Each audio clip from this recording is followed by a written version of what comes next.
The cosmos is not silent.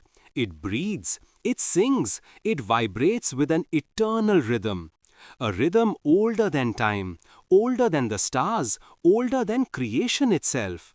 It is the rhythm of life and death, of birth and dissolution, of beginnings and endings, a rhythm that shapes the destiny of all that exists.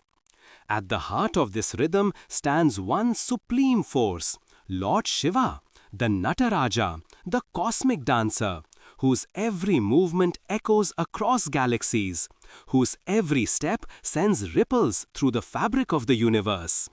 But there came a moment when this divine rhythm faltered. An ancient disturbance rose across the realms. The forces of creation and destruction, once in perfect harmony, drifted apart like two notes gone out of tune.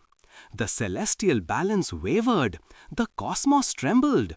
Stars that had shone for millennia suddenly burnt out prematurely, as if tired of existing.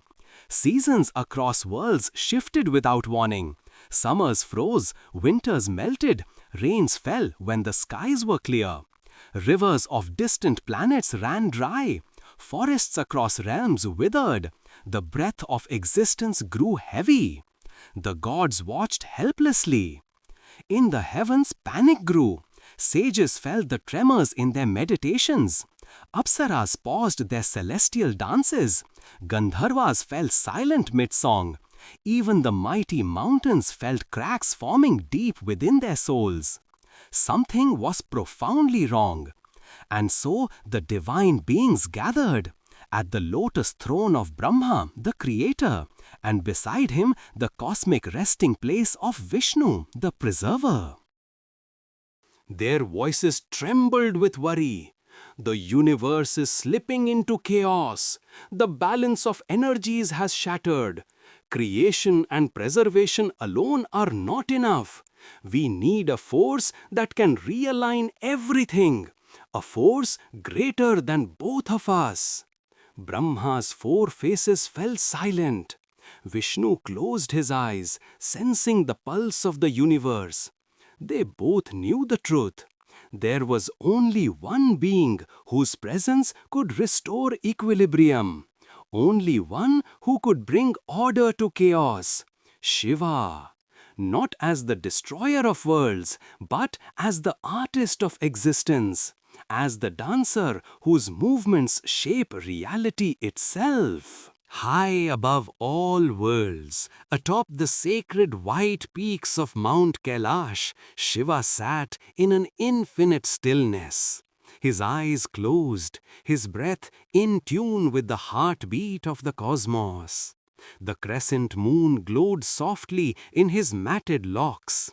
The holy Ganga flowed gently from his crown. Snakes coiled around his neck like ornaments of eternity. The world around him was silent, yet alive. The winds bowed in reverence. The mountains stood guard.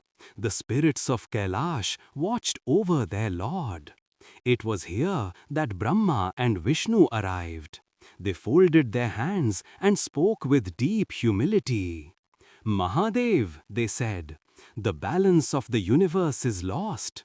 Life stumbles, time wavers, even the gods are helpless.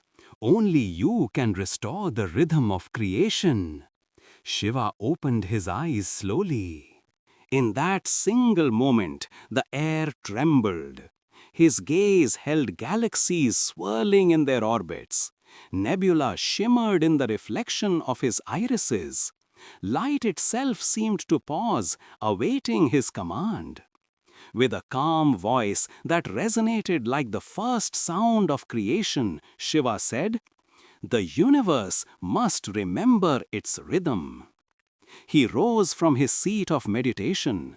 The Ganas, fierce, loyal, devoted, emerged from the shadows of Kailash, ready to follow their lord. The very ground stirred with anticipation.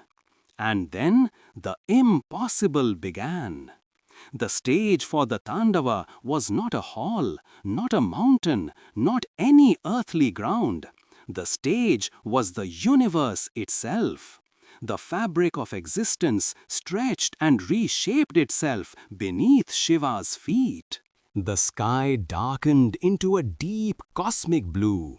Stars rearranged themselves into perfect circles, forming a radiant celestial amphitheater. Comets slowed their courses, moons aligned. Entire galaxies leaned in, as if longing to witness the divine spectacle. The elements gathered, each as a devotee standing in awe. Fire rose like a golden pillar, blazing but still. Water formed shimmering rings, rippling with devotion. Air swirled around Shiva like a sacred aura. Earth trembled softly, preparing to receive the vibration of the cosmic dance.